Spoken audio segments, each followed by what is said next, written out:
Good evening and welcome to this fantastic idea of a webinar on how do we reopen and how do the learning spaces look like when we do reopen. May I request my esteemed colleagues and speakers to switch on their cameras.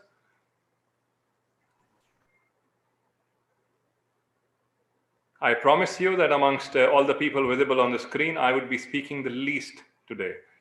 And that is exactly what the organizers have attempted, and that's why they've made me the moderator.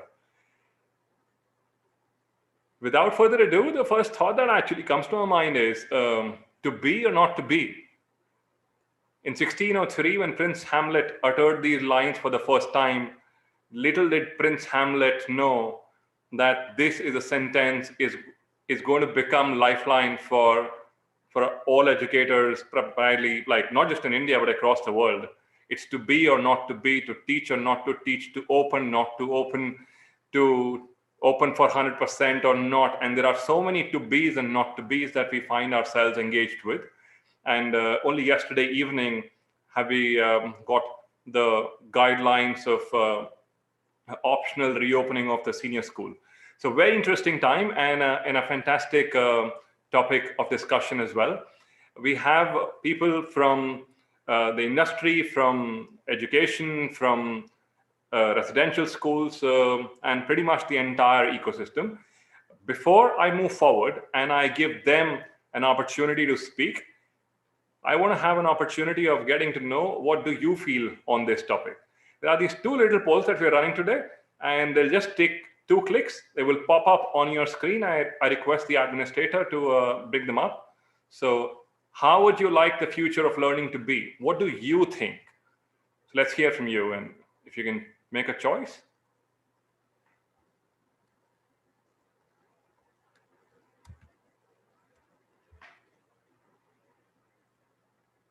It's so interesting when you see the question you want to answer, but the system doesn't allow you because you are speaking.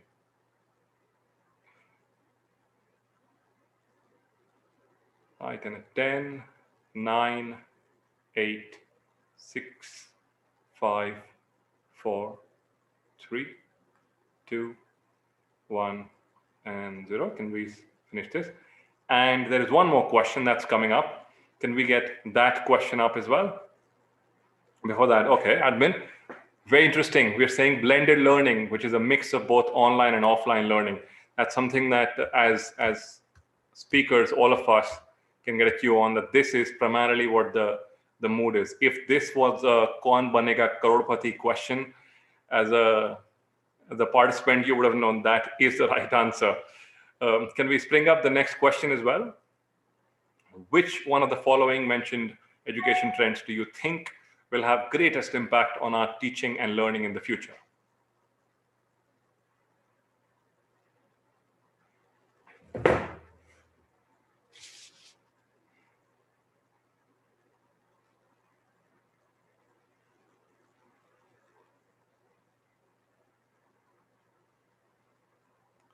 Interestingly, all the possible answers were only on our good to have list before we were locked down.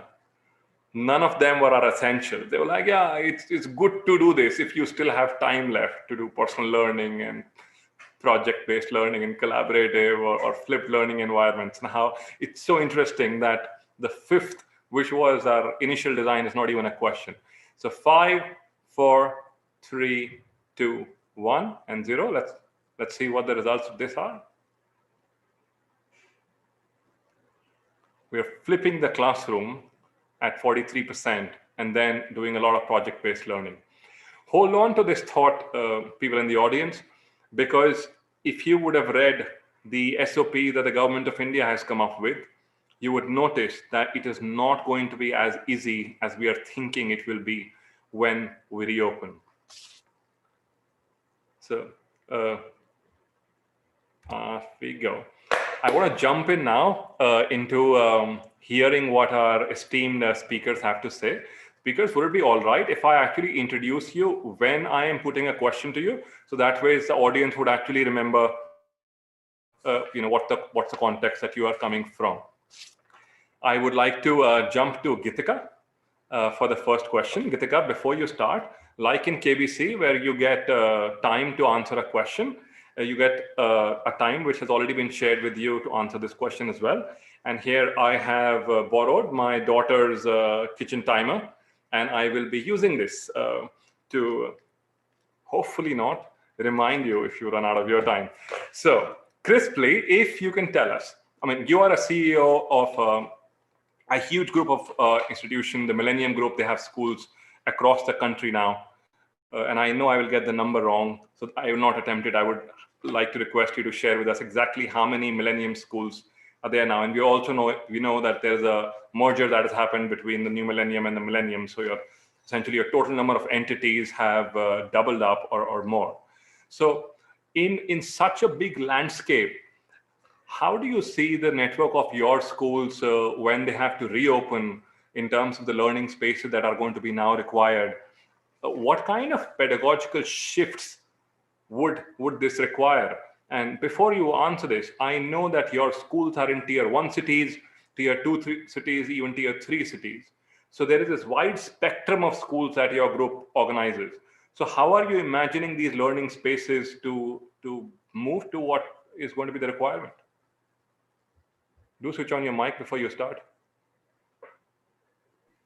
Yeah, thank you, Arna, for the introductions. And so yeah, you were right. If you want me to call out the numbers, so Millennium Education Management has just been merged with Little Millennium. So Little Millenniums are a chain of more than 750 schools, and Millennium schools, currently we are running 28 schools, but we also have legacy schools. So I'm taking care of the franchise model. And so coming to your question as to, what is a paradigm shift and how we're going to transition. So let me just build the context as to what we are currently doing. So I see that we have already, it's supposed to be in 2 phases. So we have covered the first phase of preparing our schools for the shift. So when this pandemic happened, so Millennium schools have a very strong learning philosophy, culture, curriculum, and infrastructure, which lends to, brain-based learning approach, where we follow the 5E model, which we were following from the very beginning. And it's a curriculum which had been created 10 years ago. And recently, when NEP was launched, we tried to map what we were doing and what it proposes. And we realized that we are 80% there. So from the last 10 years, we have actually been, focusing on child-centered, inquiry-based learning approach. And we have the entire paraphernalia with respect to the curriculum, the pedagogy, and the infrastructure layout. Now, when the pandemic happened in the month of April, in the month of March, suddenly we were robbed of our learning spaces. So our infrastructure plays a huge role in orchestrating the learning for our children. So we have special, rooms and special labs for children from pre-primary onwards, where we develop different skills. So Millennium schools focus on building skills along with the academic learning. So our entire pedagogy is collaborative. It kind of helps children to think at a different level. So when we were hit with this problem, we had everything, the processes in place, but we had to change the space. From physical space, we had to move to the virtual space. So immediately, in fact, while the structures were there, we created we had to create a parallel system. We created a virtual learning portal where we with the help of all the teachers and with the help of our core team of,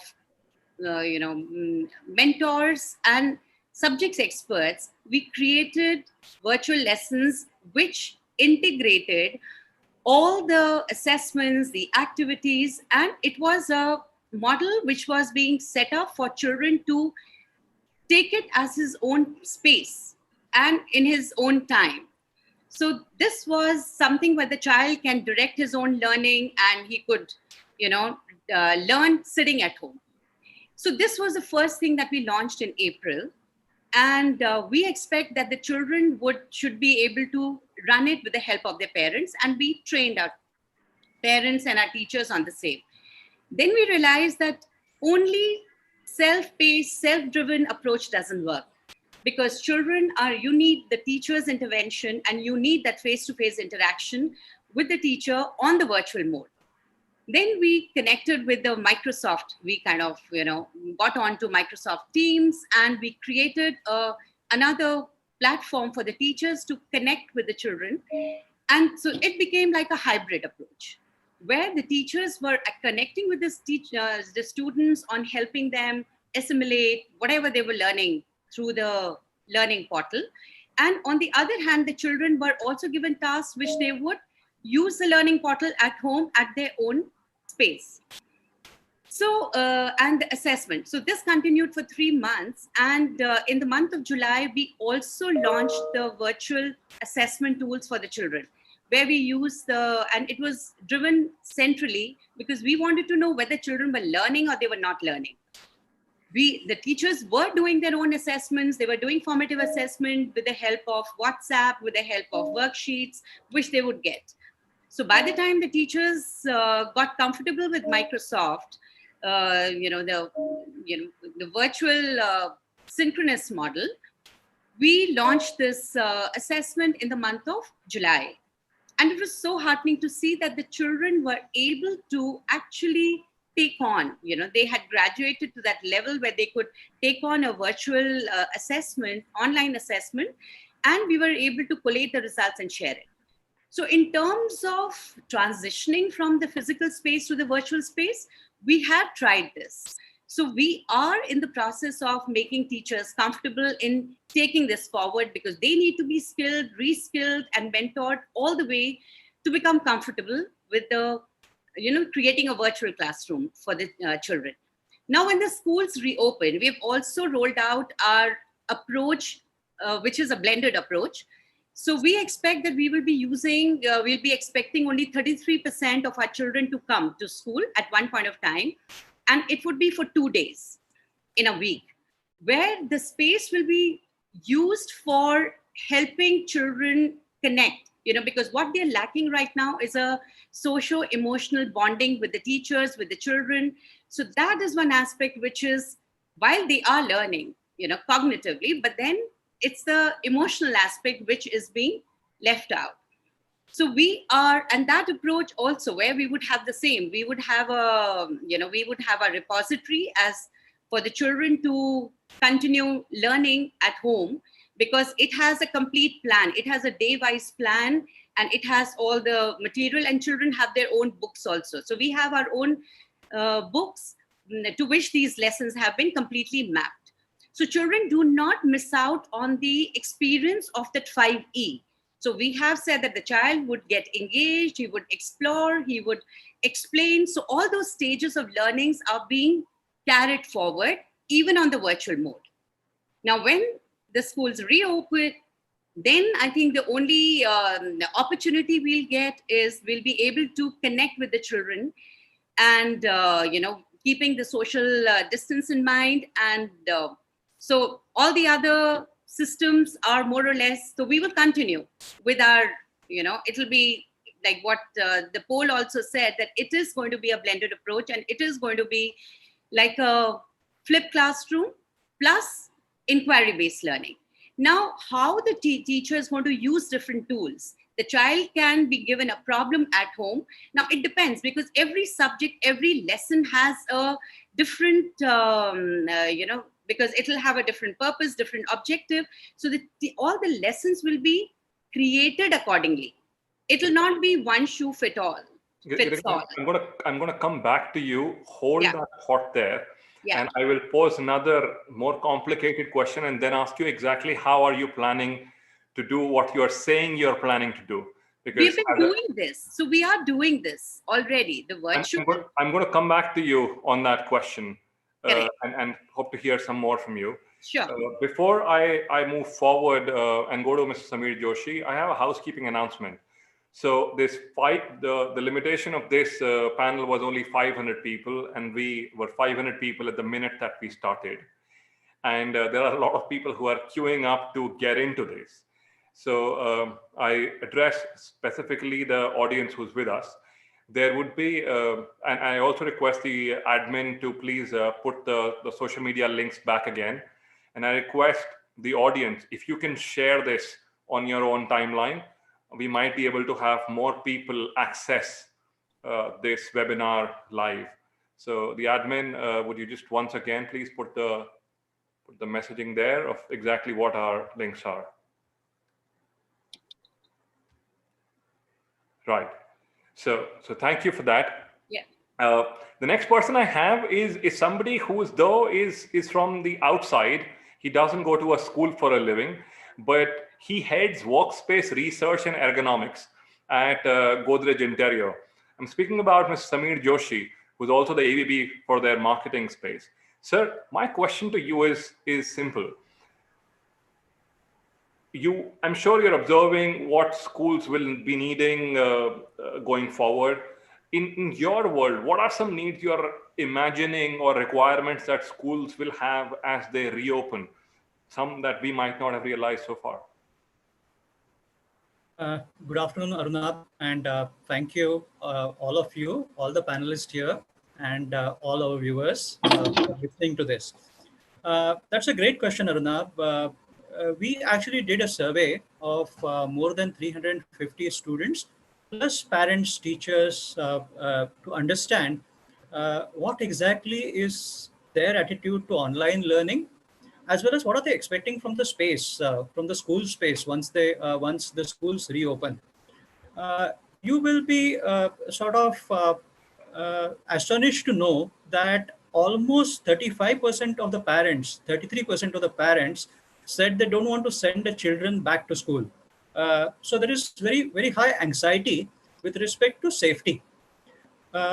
If we really looked at the way we have been designing spaces, or the way schools were designed, or even for that matter, the office areas and other areas, they were actually designed to bring people closer.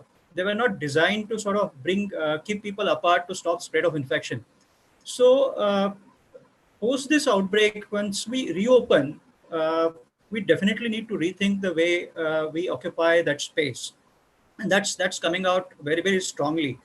The second aspect, which becomes very critical for all the schools, because that's what the survey is saying, is this entire concern about safety. So I not only need to make those arrangements to keep people safe, and not only students, but the teachers. I not only need to keep them safe, but I need to communicate with enough visual clues and with enough other forms of communication that the space is safe. So that communication to parents, communication to own teachers becomes another important thing, which sort of we have to look at once we reopen. The third changes are required in terms of the infrastructure, in terms of settings. Do we separate out spaces in libraries? Do we add partitions in between in the class? In teacher rooms? How do we space out classes? There are obvious strategies in terms of staggering the timings and so on and so forth. We promote a framework which we call People Process Workspace Framework, which actually gives clues about how people interact with space as well as processes. And so all forms of interventions will either form in the people bucket, process bucket, or a workspace bucket. And I'll give you a small example.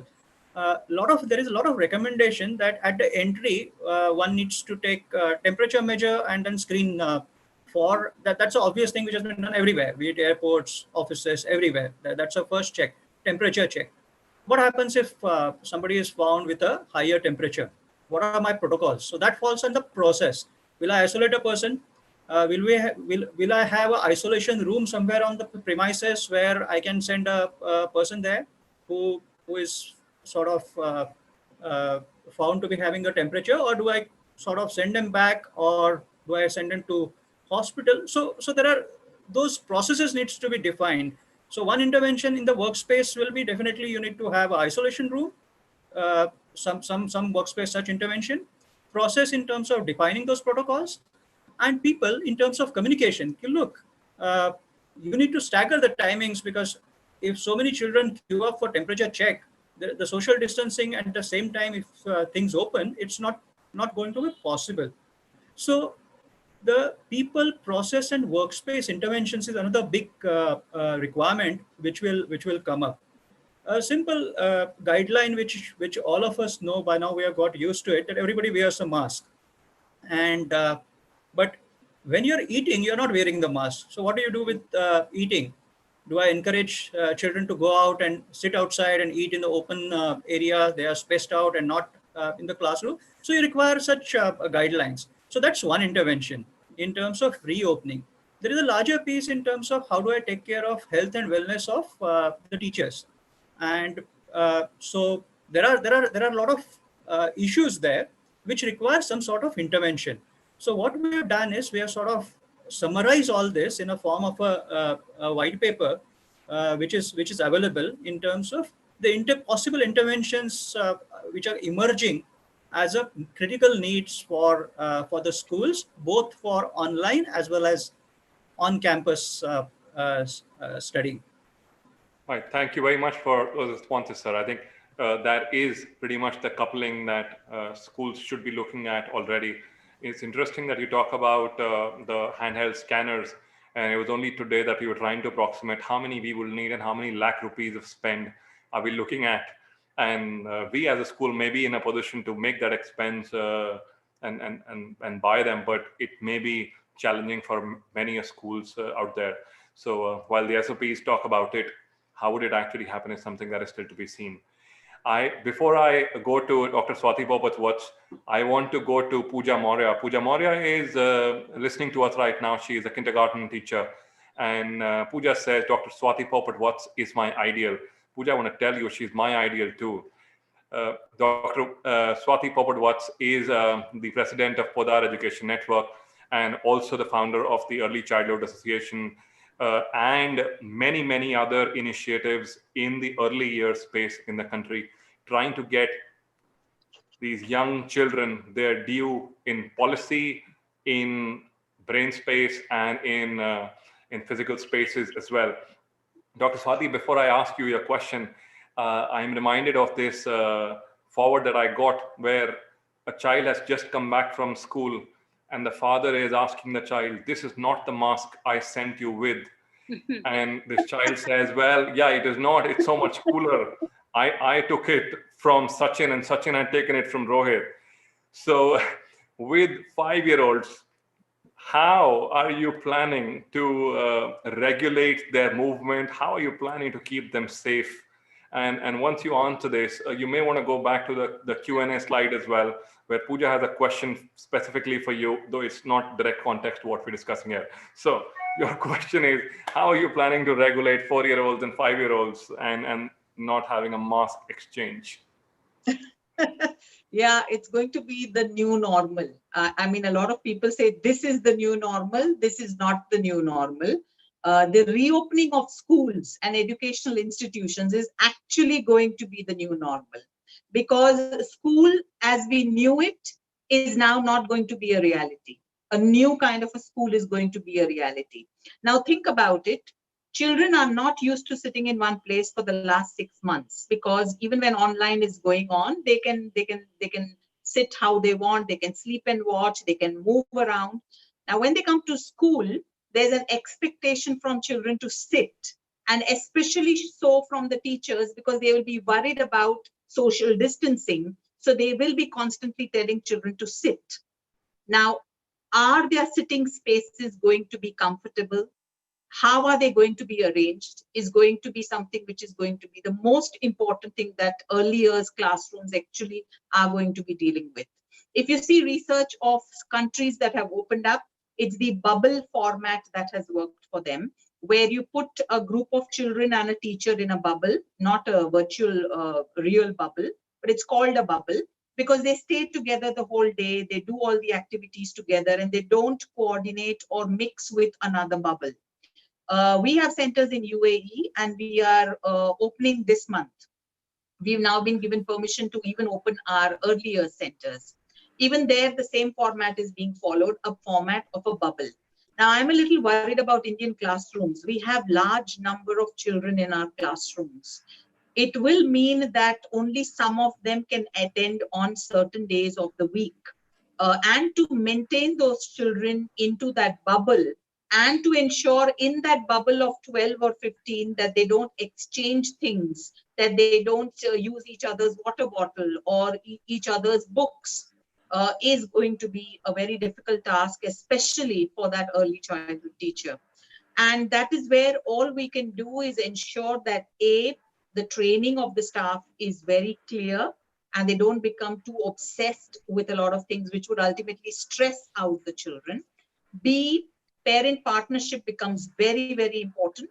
C, we should be opening the schools for the early years the last, after we have tried out with the older age groups and seen how they are adjusting. And D, very importantly, we'll have to think of the physical structure of the classroom for the early years. How comfortable is now that chair and table going to be for this child who has not been used to sitting in that one place for the last 6 months, and for whom learning is more of an independent kind of a format and not stuck on a table and chair. So a lot of these kind of things will have to be kept in mind. A lot of activities like sand play, water play will not be possible in the beginning because you are sharing liquids and material with other children. Early Childhood Association almost 4 months back came out with reopening guidelines. We were very honored when Brazil adopted the same guidelines that we came out with. And we are now reworking those guidelines, keeping in mind that research now says masks are not important for very young children. But what about the teacher? What about her expression? Will the children be able to see her expression?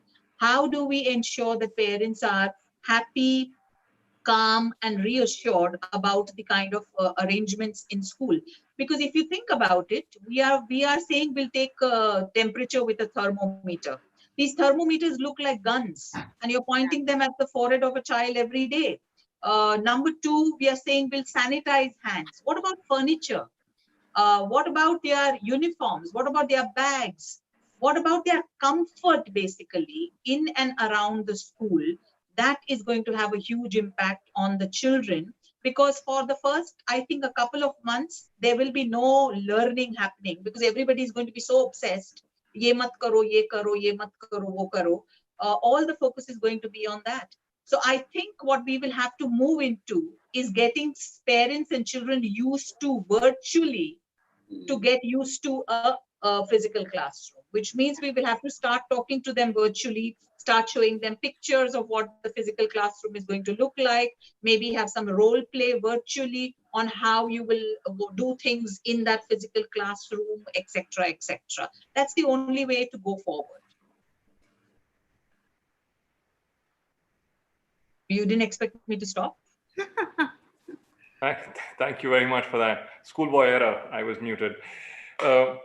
So thank you for putting that in context. And I think there are some things that certainly they resonated with us, but I think Mr. Joshi also took some notes, especially when you talked about comfortable chairs that the children would be sitting on for much longer. Oh, I have great expectations from Mr. Joshi, because furniture is going to play a huge role in the comfort and safety of these young children.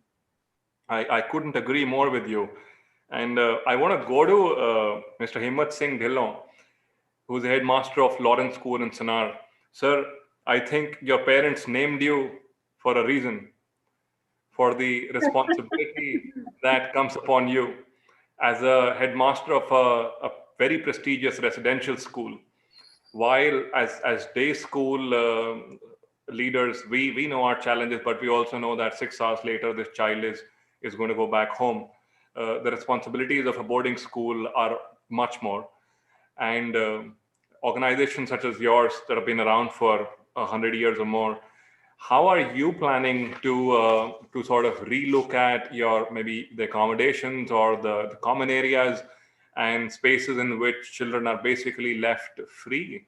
So what are some changes you're expecting there? In every crisis, there are hidden opportunities. Now, I'll start off with a very simple one. We have requisite infrastructure, which is excellent. We are 173 years old, and we have a campus that is 139 acres. Now, having said that, we have to be very careful because of the pandemic, which is ongoing. So we have standard operational procedures in place. For example, we will start with a staggered induction. So we will not take all students at one go, but we will take certain classes, for example, grade 12, and it will be staggered. We'll start with a decontamination zone. There will be quarantine, there will be a holding area, and there will be a process of integration into the school, which will be over a minimum of 14 days, whether it is a student or whether it is a staff member. Now, the plan is that we will have pods of 9, which suits us very well because we already have groups of children. It's called a tutorial group. So they know about grouping, they know about this. So that is one thing. The other is we have had the time to not only deliver learning online with a virtual platform, but we've also had time to draw up a very detailed SOP. And we're very grateful that we get a lot of guidance from Secretary Education, who's a chairperson. Also, we have integrated even last evening's guidelines from the ministry into a SOP. Also, we have a lot of collaboration going on, for example, with the Indian Public School Conference. They have an excellent SOP that is also integrated into our SOP. And of course, as a school, we are always learning. Now, having said that, there's certain very important things, and it is the simplest, the things which are simplest, which we often ignore, which are the most important. For example, the protocols that are to be followed at all times. Now, we started with very basic things, for example, sanitization of the campus and what material will be used, what equipment will be used. And then not just for hand washing or, getting your hands clean, but a sanitization of spaces and of surfaces. And we have also factored in a very important waste management protocol. Because see, what we don't realize is disease actually comes from germs. They come from waste very often. Now, the first thing in our protocols is that every member of staff has downloaded the Arogya Setu app. That is number one. Then use of face shields, masks, and disposable gloves by all members of staff, and of course, by the kids, the students when they come. And then we have some common areas, which, in a residential school, that is very important. So we have some very simple protocols, but we're going to make sure they're effective. For example, the sanitization within the premises, and we will focus on the toilets, on staircases, on corridors and common areas. Then another protocol is that the housekeeping staff, as in especially our cleanliness crew, will not come face to face with school staff and students. Then masks are mandatory. No study material that has been touched by others is to be carried back to the dormitories. So if we have used something in, say, a study area, we will leave it there. And we've even come to a certain protocol, which I don't know if we can kind of actually carry it out, but at least 2 sets of exercise books. So one for your classwork, which you'll leave in the study halls, in the classrooms, the other for your homework, and very specific sanitation and sanitization to be carried out for things like school bags. And then there will be a designated area to keep one's books, bags, etc. Now, a very important protocol is to maintain a 6-foot distance from every other person. So let's talk about 2 gaz ki duri. So whether there's a chair, whether there's a desk, we are going to physically situate them at least 6 feet away. And we will make it mandatory. We will, give face masks to our teachers, of course, but also face shields. Then a very important part is how do we regulate the students in their free time? So there'll be no common breaks, which will avoid congregation, avoid gatherings and things. And even to go to, say, the go to meals, of course, and of course, even go to the loo and things. It'll be staggered and children will be sent as, it won't be two kids from different classes who go, to any activity together. It will be individually. It's And things exciting. like, so there are lots of things. I mean, the more I think about it, the more things you have to do. But things like touch points, of course, sanitation stations, all kinds of things. This is what we are planning for common areas. Thank you for that. And if I was one of the parents of children who study at yours, I'd find myself reassured that you have a long list of things that you're planning to do. I want to jump from you, sir, and go to Meena. So Meena is an architect and she heads design at Envisage. Meena, there are two professions in the world that everybody thinks they can do. One is teaching. It is the first. Everybody thinks that they can teach, and some of us actually can. And second is that everybody thinks that I can be a good architect, more so after Pinterest. So in these times, do you have any advice? If you could give me some key pointers so that people will get their bases right and know that architects are this is a specialist field and you need to really work hard to think through. So what are some areas that according to you need some more analysis for schools post this pandemic lockdown to make schools ready? As an architect, as a specialist, what would be perhaps three things that you would share? See, I'll tell you, I mean, I think most of them have already spoken about this, that a combination of design and protocol overview is what is needed here to help us inch back as close to the normal as we define it in today's times. Okay. Now, the elements that we primarily need to look at, in an institutional buildings would be, the first would be, say, your demographics and population. Because see, the concerns in India, they're very extremely varied across the wide social spectrum that we have, and we need to be addressing all of that as well. So we need to first understand what are the demographics and population we are talking of in a particular school. Their concerns will vary accordingly. Second would be obviously the people and hygiene, and you need to be training your staff extremely meticulously to help handle the reopening of schools. Then the third would be your space layout and circulation. Okay, space layout and circulation is extremely mandatory. You need to literally chalk out the route that the students would be taking inside the school. You don't want doubly loaded corridors that people are kind of coming and engaging with each other. So you want to go from point A to point B. It needs to lead through a certain process. And of course, the individual classroom layouts or the activity room layouts, that needs to be looked at. Then there is the process and functioning primarily, because process and function, again, you need to stagger. How do you stagger? There's a lot of administrative angle to it apart from the physical design. So that definitely needs to be a part of this solution formatting. One thing which gets completely overridden is the building services and ventilation. We are all talking of, say, having a clean space and sanitizing it, but there is air inside the building which needs to be addressed. We understand that this pandemic is airborne, and that's been proven time and again. So firstly, we need to ensure that we live in a clean building. Okay, so we need to literally go out and analyze all the services that are there. Then the next one, like it or not, we are all part of it, deep into it, which is technology and communication. We need to have a very critical relook at the kind of technology that are going to be in place, and how we are tagging our spaces with the technology. That needs to be done. Then of course, last but not the least, materials and sanitization. A lot of development has taken place in the last couple of months, wherein I think Mr. Samir would also be aware of this, that you have these antimicrobial materials which have come into the market. Okay, so what it does is, if say somebody's touched something and there is a possibility of it being infected, it kind of self-sanitizes, okay, that material.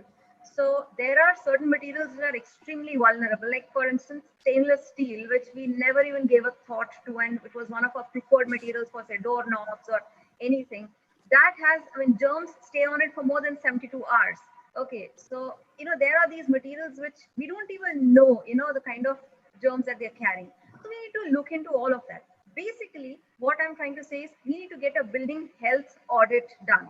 Apart from just redesigning our classrooms and redesigning our spaces, first is let's analyze what we already have in hand before we decide to spend any more on it. Okay, let's do a quick analysis. But we also need to understand that though the healthcare principles are making inroads into all the other typologies these days, we need to ensure that our spaces don't end up looking like hospitals. Okay, we need to ensure that we address the fears of people. We have to really address that so that they are encouraged to come back to school and we don't literally scare them away. Okay, so I think that's just about it. So that we don't have guns waiting for them when they come in. Yes. Right. Thank you for putting that back on the table. And Mr. Joshi had spoken about people, processes, and workplace when he was addressing us earlier.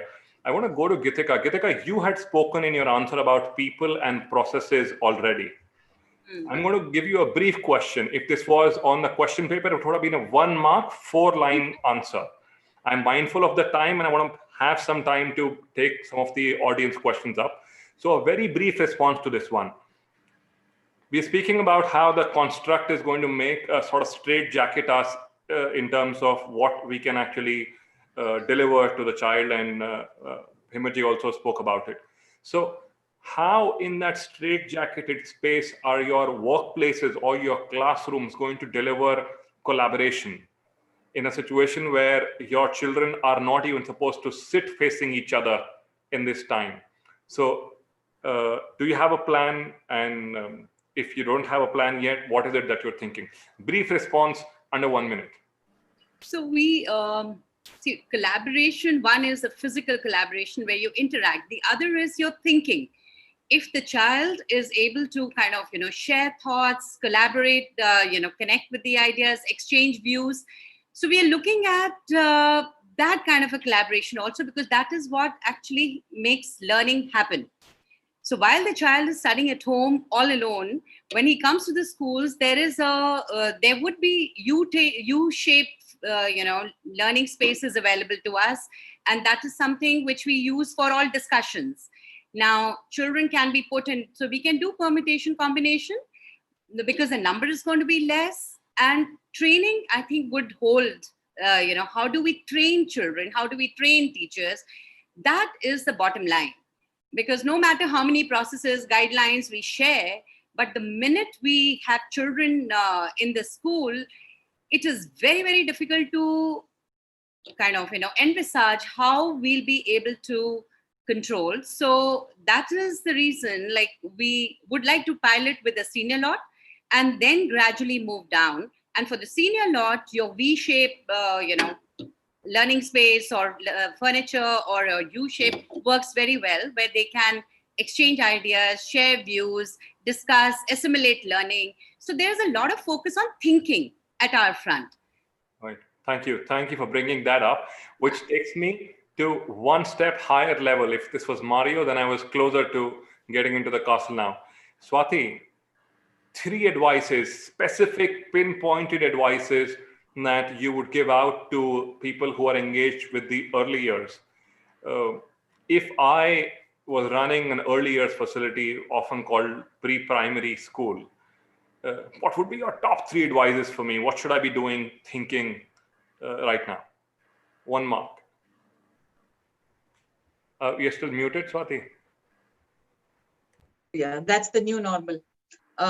Number 1, my first advice to everybody who runs early childhood centers is please stop calling them pre-primary, because then the focus becomes on preparing children for primary. When you call them early childhood centers, the focus remains on childhood, and that is what you will need the most when schools reopen. Because if you're going to try to juggle safety, collaborative learning, keeping parents happy, and looking at your curriculum, it's not going to happen. You are going to face a huge failure. You will fall flat on your face. Your most important thing that you need to focus on is to ensure that your team of teachers, ayahs, etc., are completely on the same page, which means training is going to become a most important aspect. Mock drills before the children come in. Mock drills are going to be very, very important. Number two, ensuring that the parents feel safe, feel trustful, and are supportive. You'll have to work very hard on ensuring that. My humble submission to all schools is, I know we all have faced problems with fees, but don't let it become a battle and a wall between you and the parent, because it is very, very important that all of us have gone through hell during this pandemic, and the hell is not going to end just because schools have started opening. So it is very, very important to have two words in your dictionary: parent partnership. Very important. Because when children see that trust on a parent's face, they will be able to trust you and that physical environment. And then you can focus on children, their safety, and then comes their learning and your collaborative learning, etc. Thank you very much for leaving us on this, because this is exactly what I had planned on asking Mr. Dillon. While Swati's concern, or concern of people who are working with early years, is how do you instill that faith in the parent for 3 hours? Your challenge is, how do you instill this faith in parents for 3 months? So if you were going to be writing a letter to that parent body, trying to instill faith in them, faith in your preparation that you've shared with us earlier, what would perhaps be those 1 or 2 points that you would put in that letter to reassure them that you're ready? You know, it's a very good question. And to answer it briefly, all I can say is that at the time, even last evening, as recently as last evening, we got communications from parents asking about school opening. So the point I'm trying to make is that there is faith, and I believe faith can only be there when there is communication and there is trust. So there has to be a relationship. That's the first thing. And the other side of it is, we try to share as much as possible about things going on in the school with our parents, with our students, with all our stakeholders. So we try, and the good thing is that the parents respond in a very positive way. And of course, things like our SOP, even before writing that first letter to parents that, you know, your kids are welcome and we are awaiting your kids with a lot of affection and the joy of having your kids on campus.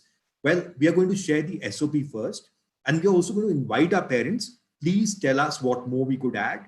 Tell us what makes our schools safer and your kids' well-being assured when they come back. So that's the first thing. The second is, I would like to just share this with you, that there are 2 ways of looking at this issue. The first is that a boarding school or residential school is very isolated, and possibly it is not the best place to be in a pandemic. But actually, you know what? It is actually the best place to be in a pandemic, because as we speak, knock on wood, touch wood, we have 0 cases, at least on the campus. So it is safe, it is sanitized. Now, my point is, if we get the kids in the right way, following the right protocols, and of course, one important thing is, we will reach out to parents and say, no visitors, please. And nothing like, you know, I need leave to go for a brother-in-law's wedding or an uncle's aunt's, you know, ceremony and stuff like that. Once the kids are with us, they are with us and they are safe. So it's not an easy question to answer, but I have full faith in the process and in the processes and procedures that we have put into place. And I would say our parents will be happy once the green signal comes from the Ministry of Home Affairs. And we definitely will leave no stone unturned to take care of the children who come back. Your response tells me that you're perhaps on the 5th or the 6th draft of this letter that you would be writing to the parents very shortly. I want to jump to Meena once again. Meena, as educators, we do have this question type: 1 mark, 2 mark, 4 mark, sometimes 8 mark. Your 1 mark question for today. Imagine out of these 500 people here and maybe 5,000 people listening to us live on social media or more, if there are people out there who are starting to design a school, what would be your 2 or 3 bullet point advices for them, something that they should take care of? Yeah, okay. So first, I would say would be to look at the indoor air quality. I keep stressing on it, and the fresh air intake and circulation. Let's build sensitively. See, sustainability is the key word, and sustainability actually means it's the junction of cost effectiveness, a user-centric design, and protecting the environment. Okay, so we need to be very, very sensitive here. Let's integrate open spaces into the build. First and foremost, if you're building a new school, get the traditional description of a classroom out of your head. Now the classrooms are not going to function like that anymore. Please do not restrict learning to classrooms. Integrate open spaces into the build, and probably this kind of sensible and sensitive architecture is the need of the day. So that's point number one. Okay, point number two would be to design multi-utilitarian spaces.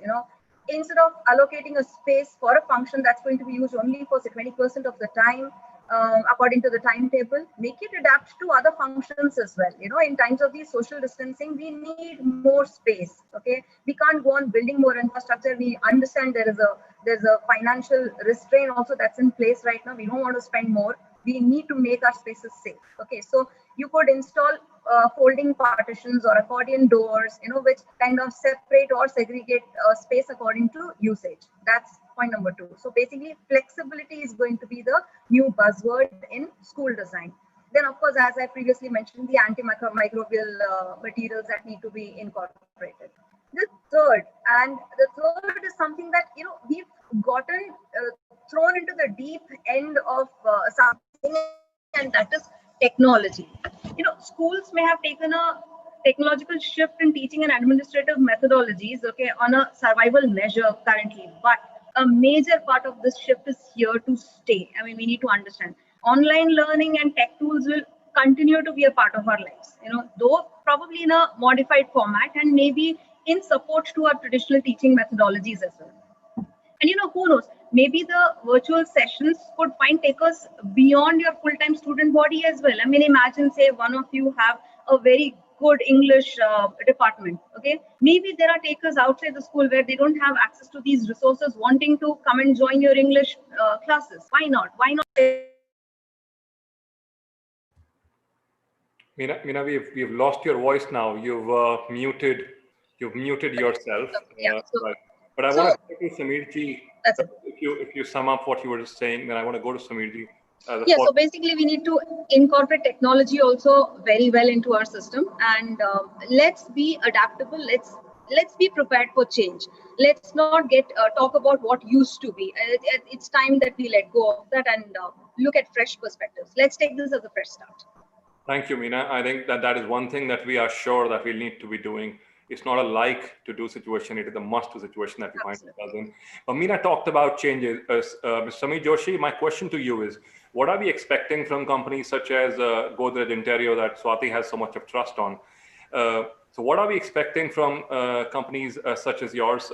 If you could give us a glimpse of that. And also, I know that Godrej Interio has been working on this white paper, and you made a mention of that a little while earlier as well. What is it that we can expect to learn from that? So that's my question, 1.A and 1.B.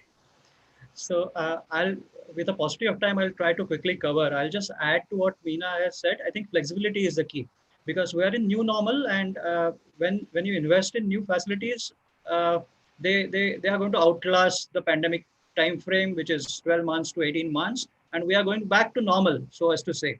So investment in flexibility, be it furniture, be it infrastructure, the way the facilities get designed, investment in flexibility, creating those multiple settings which can be easily reconfigured, rechanged, that seems to be the way forward. Coming to the white paper, it quickly deals with a whole lot of these issues that we sort of discussed in terms of what changes do I do to the infrastructure, how do I take care of safety, what should be done in multiple areas, be it a library, be it a classroom, be it a teacher room, so on and so forth. How do you make that space safe? So there are some guidelines there. However, I want to draw attention to a fact of one of the earlier white papers, which dealt with issue of health and wellness for the teachers. It was a survey of about 600 teachers, and findings was astonishing. 82% of them actually complained of back pain, neck pain, knee pain, multiple pain issues.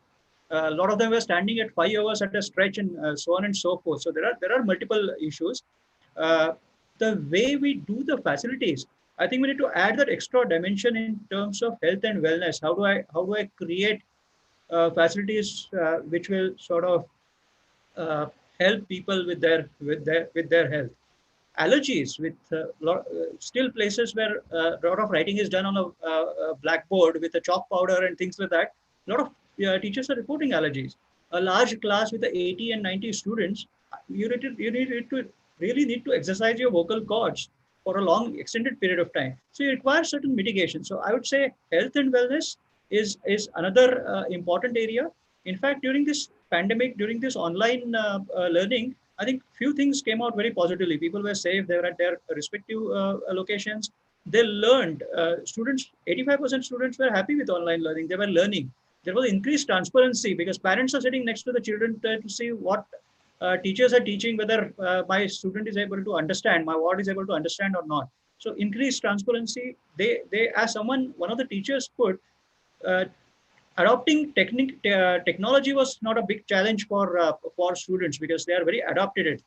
What one needs to teach them is how to use that responsibly. How do you spend time there and they don't exhaust themselves out, because there are health and wellness related issues even there. Increase in screen time. So we call it a screen generation, either a laptop, a desktop, or a mobile or a TV. So how do you handle that screen generation? So there are lots and lots of these issues which we have dealt with the white paper. But to quickly answer you, flexibility, one, and second, health and wellness are the important criteria for designing of facilities. So I would leave with those two pointers there. Thank you very much for actually putting in some research as a responsible organization helping out schools across the country. So thank you for your thought and research, and I'm sure that goes into what you design as well. Sir, for schools that are perhaps standalone schools, would you be able to suggest if we have to get in touch with somebody at Godrej Interio, specifically with the education subspace, how does one go about doing it?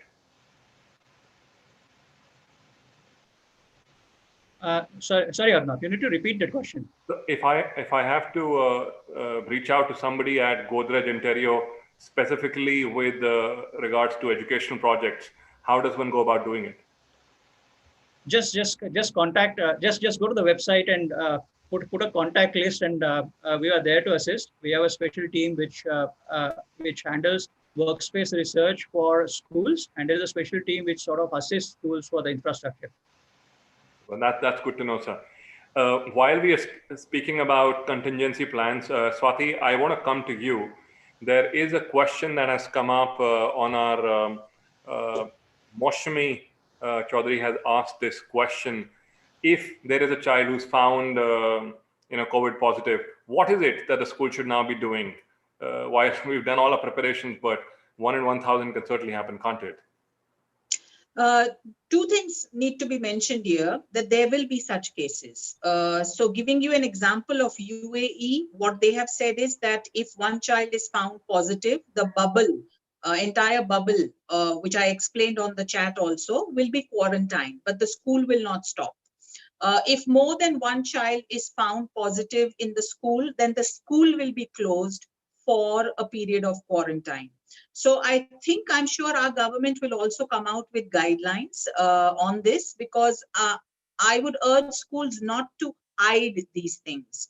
Schools have a tendency to hide these facts and figures because they are afraid of losing admissions, of losing, admissions. But trust is more important. If parents trust you, they will support you and they will admit their children in your school, even if you've had 4 cases of the virus, but you made it public, you took the right precautions and you took the right actions after they were found. So there are going to be chances that you will not only find children, you may find staff who are going to be having the virus. I think following the right protocol is very important. Again, we have outlined this in our guidelines of the Early Childhood Association. And it's very, very important that we ensure that we report these things and take action accordingly and not worry about the number of days lost or the school's reputation lost. The school's reputation is not lost if children are found with the virus. The school's reputation will be lost if you don't report it and are transparent about it to parents. Thank you for that. You don't Very expect honest. me to complete so fast? Sorry? You don't expect me to complete so fast? You are an educator. You never go into 2-minute periods. You go into 40-minute periods at least. So but, add that, what Swati said, that we are also taking an undertaking, there's a consent form. Whenever we intend to open, we would ask the parents to kind of, at least give their consent. And besides preparing the infrastructure readiness, what everybody has shared. so I'm really mindful of the 4 o'clock, and we had to close at 4 o'clock. There are questions on the chat board. Some of them have not gotten answered. There is a question that Dr. Mathuraja Chinnaswamy has been trying to ask us, which is with regards to fine, what all that you are saying is good for rich urban schools. What happens to those rural or semi-urban schools? Dr. Chinnaswamy, I acknowledge what you're saying, put this on the table, and do realize that in my context, no, I don't have that experience. I'm not an expert on it. I run a school in Ghaziabad, but the problem is genuine, and I hope that there are people listening who would probably construct a panel specifically catering to schools that are in semi-urban and rural areas. Swati wants to say something, and then we are going to close with Dr. Samir. Because we work with NGOs who look after all these semi-urban schools, I think a lot of effort will have to be made by local governments to ensure that they are taken care of, because they are all having budgetary constraints. We are trying our best. Please approach us if you need any help in training staff, in ensuring that the parents are trained to understand what to expect, etc. So ECA and APER are always willing to do that. Thank you very much for adding that. And I would say further, there is this SOP that has been launched by Government of India, and it's a 5-page document, and whoever has worked on it has really attempted to cover all possible areas that we can think of.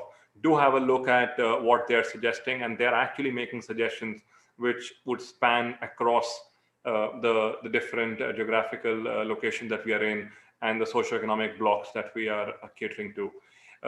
Before we call this an evening, I request Mr. Samir Joshi for his final remarks for the hour, and also maybe surprise us with something that Godrej Interio is planning for schools. I think that was a wonderful discussion, and we looked at this school reopening issue from all angles. I think there is a lot of anxiety. Let's be all agree on that. There is anxiety, but we need to give that positive message that things are going to be better than compared to what they were earlier. There are interventions which are needed when it comes to all these three, and I go back to that framework of people, process, workspace. All go hand in hand. One need to make informed choices about what should you do and what you should not do. It's a difficult times, but with a lot of thoughts and with a lot of preparation and huge amount of training, we should be able to go back to school, because that's what even the audience at the start of the poll said. Online education is good, but there is no substitute for physical education, because as one principal put it when we put the white paper, we build citizens of India. We instill discipline, we build morals, we teach them whole lot of things, and it's just not about textbook and exams. So there is no alternative to going back to schools. Let's all see how safe we can make it for all schools across the country. Thank you very much for that, Meena. Yes, just a quick line. See, I just want to give a huge round of applause to all the schools and teachers for actually setting a prime example of adaptability in these tough times, okay, and keeping the learning curve constant for the students while negotiating a steep teaching curve yourself. So I think hats off to all the teachers who are present here. You can Thank pat you. yourself on the back like that. Thank you very much, panelists, and thank you very much, ScooNews, for putting this together. Mr. Dylan, Ms. Murthy, Swati, dear friend, thank you for joining us today, and Mr. Sameer Joshi for making this entire session possible. We hope that Thank you, Aruna, for being such a lovely moderator. Really, Thank kept you. the Absolutely. tone and the tempo going. Thank you for tolerating me for the Very nth time now. So thank you very much. Aruna, one tiny thing I'd like to just leave, just a thought. You know, below us, there's a lovely village. It's an Navar village, and there's a little school. So even there, online learning is happening on WhatsApp. So my point is, we can find a way. Our species is very resilient and resourceful. Humans can find a way. And anything we can do as a school in this region, we are happy to do it for anyone. Absolutely. Thank you. Absolutely. Thank you for offering that help, and do reach out.